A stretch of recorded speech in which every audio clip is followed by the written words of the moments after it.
Have you ever wondered why you bought that expensive watch, that specific brand of coffee, or that latest smartphone?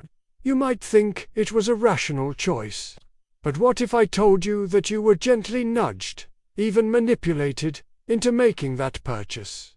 What if the decision wasn't entirely yours? Stick around, because today we're pulling back the curtain on the world of advertising to reveal how it doesn't just sell you products, it sells you a dream, an identity, and in the process quietly takes control of your mind.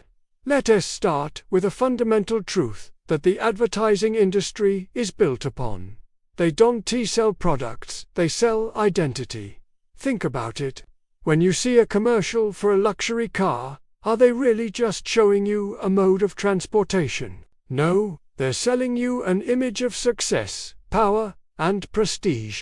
The sleek car cruising down an empty, scenic highway isn't just about getting from point A to point B. It's about the feeling of freedom, of having made it. When you see an ad for a perfume, they don't list the chemical ingredients. They show you a captivating, confident person turning heads at a glamorous party.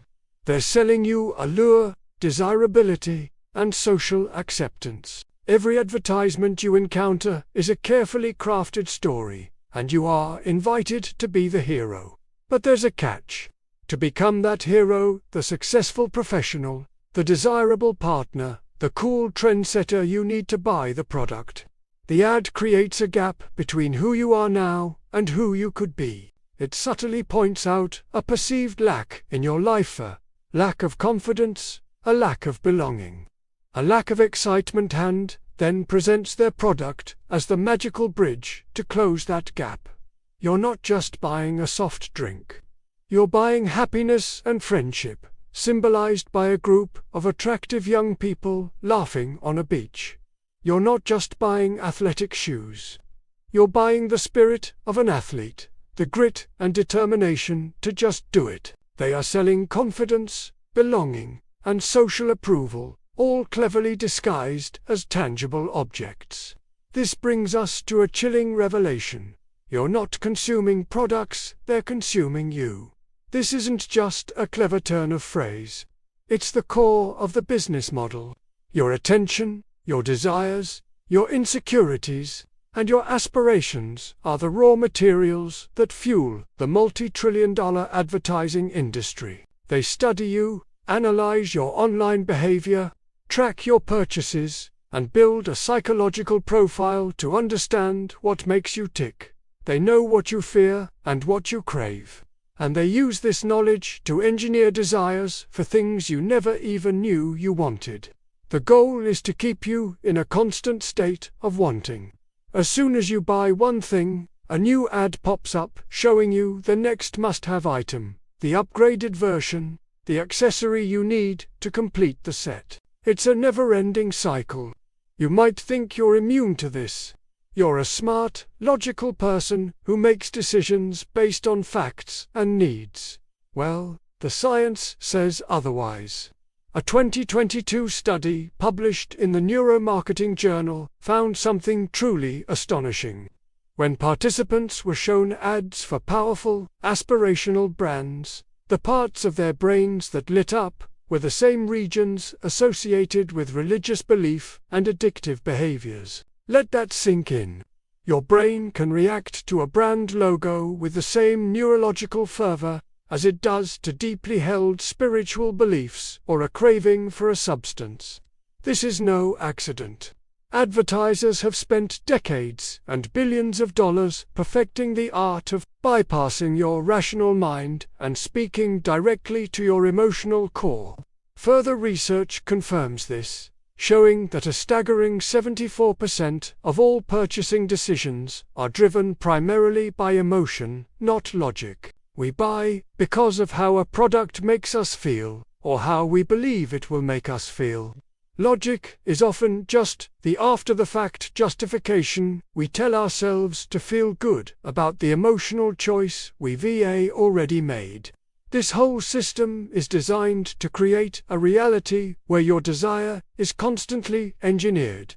But true Lasting satisfaction is always postponed. It's a treadmill. The promise is always just around the corner with the next purchase. But it never fully arrives, because, if you were truly satisfied, you'd stop buying. The goal isn't to make you happy.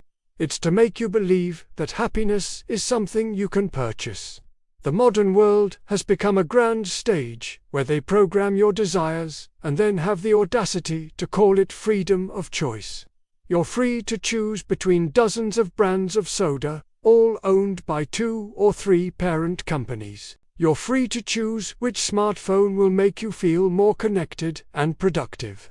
But are you truly free if the very desire for these things was planted in your mind without your consent? So, what can we do? Are we destined to be puppets on the strings of advertisers? Absolutely not. The solution is simple in concept, though it requires conscious effort in practice. Stop buying an identitist. Start building one. True self-worth cannot be purchased from a store shelf or added to a digital shopping cart. It's forged through your actions, your values, your relationships, and your contributions to the world. It's built by learning a new skill, not by buying the latest gadget that promises to make you more creative. It's cultivated by spending quality time with people you love, not by wearing a logo that suggests you're part of an exclusive club. It's found in overcoming a personal challenge, not in acquiring an object that signals status. The first step is awareness. The next time you feel a strong urge to buy something, pause. Ask yourself, what feeling am I actually trying to buy? Am I buying this skincare product to have healthier skin? Or am I buying the promise of youth and admiration? Am I buying this expensive coffee maker because I love coffee? Or am I buying the image of being a sophisticated connoisseur? By deconstructing the advertisement's narrative, you take back your power. You begin to separate the product from the manufactured emotion attached to it. This practice of mindful consumption isn't about rejecting material things entirely.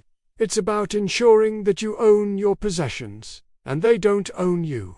It's about making conscious choices that align with your genuine values, not the desires that were engineered for you. Remember the moral of this story.